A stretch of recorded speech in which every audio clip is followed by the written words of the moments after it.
Coloca os pedaços do corpo de Ângela em sacos plásticos e depois em 2 malas.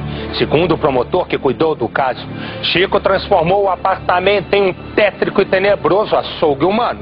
Como mostram os jornais da época, foi por causa dessa atitude que Francisco Costa da Rocha foi apelidado pelos jornalistas de Chico Picadinho. Eu joguei as partes dela dentro da privada e dei a descarga. Não tinha como jogar tudo ali. Então eu resolvi colocar o que sobrou em sacos plásticos.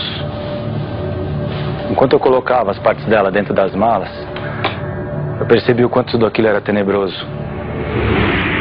Eu fiquei com nojo de mim. Com asco. Nessa hora, o Joaquim bateu na porta.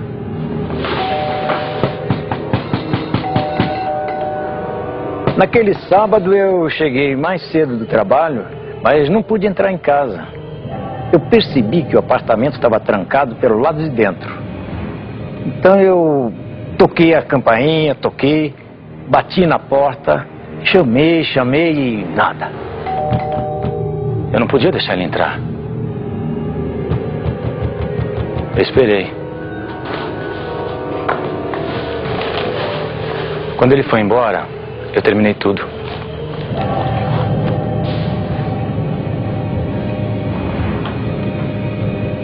Fiquei tão exausto, doutor, que eu caí no sono ali no sofá da sala, ao lado das malas. Quando eu acordei, eu achei por um instante que tudo aquilo tinha sido um pesadelo terrível. Mas aí eu vi as malas.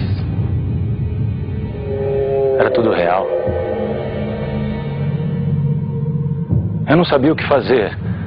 Então eu resolvi ir para o Rio de Janeiro. Deixei um bilhete e fui até a casa do meu amigo, advogado, Dr. Barros Lima.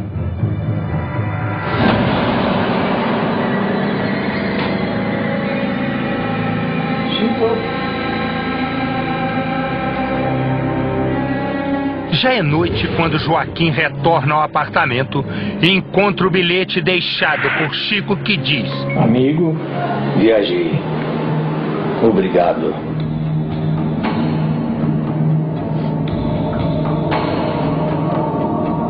De repente, Joaquim encontra a enceradeira fora do lugar. Joaquim pega o feltro e resolve levá-lo para a sacada. É quando vê as 2 malas de Chico e um saco plástico saindo para fora, com alguma coisa que parece uma boneca.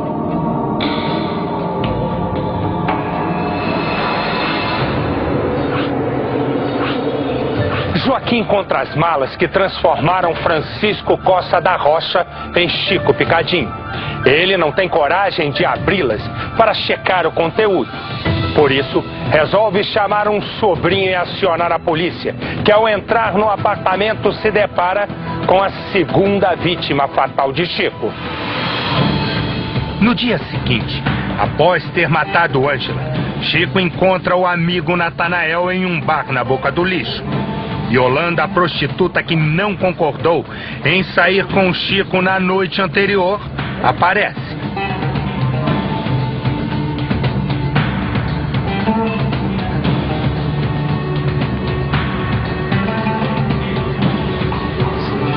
Os investigadores que estiveram no local do crime saem às ruas para tentar identificar a vítima. Sem saber que estão muito perto do assassino, eles perguntam para Yolanda se ela conhece alguma garota de programa com as mesmas características que Ângela. Yolanda começa a imaginar o que pode ter acontecido e se dispõe a fazer o reconhecimento do corpo. Ao se virar, Yolanda já não vê Chico e o amigo Natanael. Ao fazer o reconhecimento do corpo de Ângela, Yolanda entra em colapso nervoso. Ela sabe que poderia estar no lugar de Ângela. Chico repete o mesmo caminho que fez quando matou pela primeira vez. Vai até o Rio de Janeiro contar para a mãe que fora prostituta, que também era vítima de sexo violento e que tinha um passado que ele tentou esconder. No Rio de Janeiro, Chico acaba preso numa praça em Duque de Caxias, Baixada Fluminense. O senhor confirma que foi ao Rio de Janeiro, não para fugir, apenas para informar a sua mãe sobre o que fez? Foi isso mesmo. O senhor tem raiva da sua mãe? Não, porque eu teria. Se o senhor estava tão preocupado com o julgamento de sua mãe, a ponto de ir até o Rio de Janeiro apenas para informá-la sobre o que fez, por que matou a vítima? Eu só não queria que ela soubesse o que fiz através de jornais. E o senhor sabia a profissão da vítima? Sim, senhor. Qual era? Ela era uma prostituta. E como o senhor sabia disso? Ela frequentava a boca do lixo, assim como eu. E não é difícil distinguir uma prostituta num lugar desses. E qual era a profissão da sua mãe? O que você quer dizer com isso, doutor? Nada. Eu não quero dizer nada. Eu apenas quero achar uma possível ligação sobre o que o senhor fez e de que forma isso está relacionado com a sua mãe. O que a sua mãe fazia para sobreviver? Ela dava um duro danado para me criar, doutor. Ela trabalhava muito, sim, senhor. E ela fazia programa? Não, de jeito nenhum. Ela não fazia programa. Ela tinha alguns amantes que iam e vinham. Isso não quer dizer que ela era uma prostituta.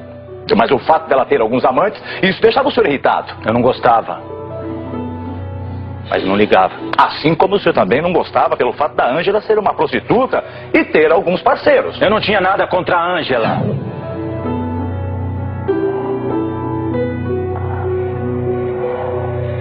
Mas ela topava entrar no jogo. Ela topava as brincadeiras que eu fazia na cama. Na verdade, eu matei ela porque eu sou uma pessoa má. Eu matei ela por causa do meu passado, da minha infância. O que eu fiz mostra as trevas da minha alma. As trevas da alma humana. Para mim, a maldade está ligada à minha incapacidade de ser homem. E isso não tem nada a ver com a minha mãe. Durante o julgamento, Chico Picadinho é submetido a um exame de sanidade mental. 2 psiquiatras do Hospital das Clínicas concluem que ele é psicopata. Não é recomendável que um indivíduo desse volte a viver em sociedade pelo simples fato de que ele tem uma anormalidade de personalidade. Vivendo a vida normal, a vida comum que nós encontramos por aí, ele vai encontrar de novo estímulos como os que o levaram a cometer o crime que ele cometeu e levou ele para trás das grades. E isso significa que o risco de voltar a cometer o crime é muito grande. Então, por isso a psiquiatria não recomenda o retorno desses indivíduos para convívio social. 2 fotos e um apelido: Chico Picadinho. O desprezo de um pai que jamais conheceu. Uma mãe que passava de mão em mão. Um garoto que conversava com fantasmas. Tem compulsão pela bebida e por sexo violento. Um perfil psicológico que custou a ser desvendado, que agora é preso por matar a 2ª prostituta. No tribunal, a conturbada sexualidade de Chico é exposta pela testemunha Maria Cecília, esposa de um ex-companheiro de cela dele. Depois que o meu marido, Nelson, saiu da prisão, a gente ficou um tempão sem ver o Chico. Mas quando foi agora, no começo do ano, ele apareceu. E eu nunca apoiei a amizade do Nelson com o Chico, porque ele bebe demais. Ele passa da conta com a bebida. Mas ele sempre viveu atrás do Nelson. Eu demorei pra entender até que ele chegou um dia em casa pra jantar. Ele já estava bem alegrinho quando ele começou a se declarar pro Nelson. Eu achei que era brincadeira. Quem diria que era? Mas ele estava falando sério. Ele falou que tinha se apaixonado pelo Nelson na prisão e que ele gostava de ter relações com homem, mais do que com mulher. Nelson, a nossa saúde. Em depoimento, Chico Picadinho diz que gosta de mulheres e que também ele gosta de se entregar sexualmente a homens. E isso desde garoto. Ele surpreende ao dizer que na cama prefere ser a mulher.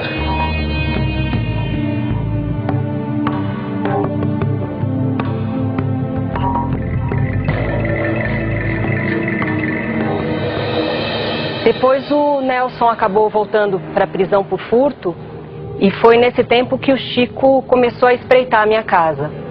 Depois o pessoal do bar veio me falar que ele estava ameaçando me matar para ficar com o Nelson.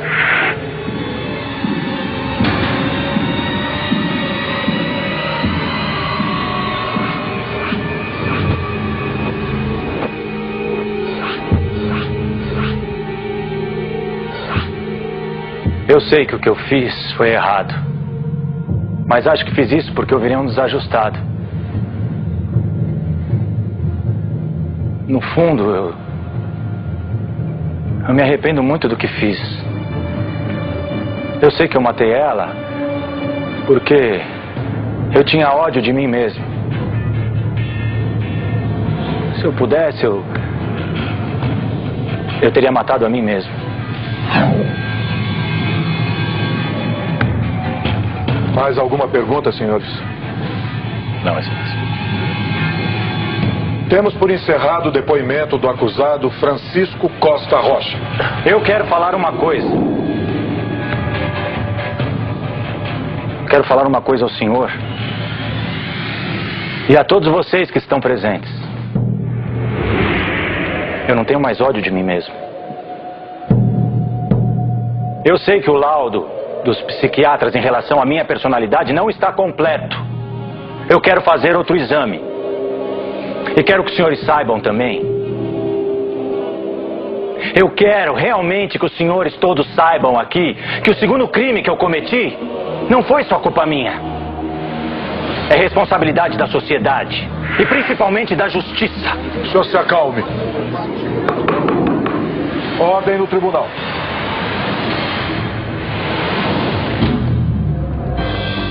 Francisco Costa da Rocha, o Chico Picadinho, é condenado a 22 anos e 6 meses de prisão, num resultado que não foi unânime. 4 votos a 3, em 1994. Faltando apenas 4 anos para Chico cumprir a pena, ele foi submetido a um novo exame psiquiátrico que concluiu que ele era psicopata e que deveria ser removido para um hospital de custódia e tratamento psiquiátrico.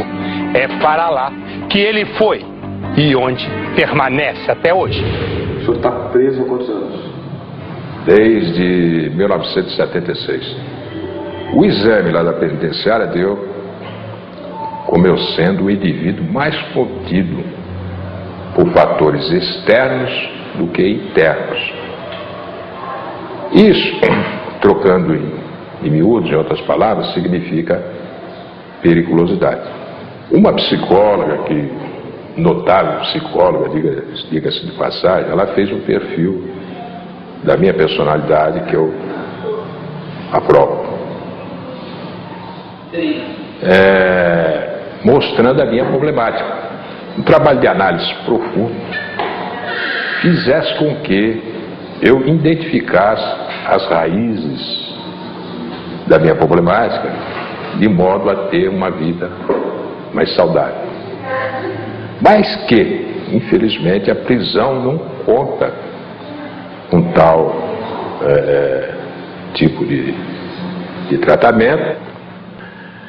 Bom, a psiquiatria também, por sua vez, assinalou, em outras palavras, né, algo assim, essa possibilidade, né, em condições semelhantes, né, e propícias, né, conforme as anteriores, eu poderia cometer um novo delito. Eu também concordo, plenamente concordo com isso, é lógico. O senhor concorda? Ah, mas é lógico. Então, se eu saio e faço o mesmo percurso que já fiz, aonde eu vou parar? Do crime. Então, eu estou ciente disso, né? O senhor está interditado civilmente? segundo a justiça, por não ter condição de conviver em sociedade. O senhor tem, na sua opinião, condição de conviver em sociedade? Livre? Não vejo por que não. O senhor hoje tem controle de que o senhor não voltaria a cometer um novo delito? Eu creio que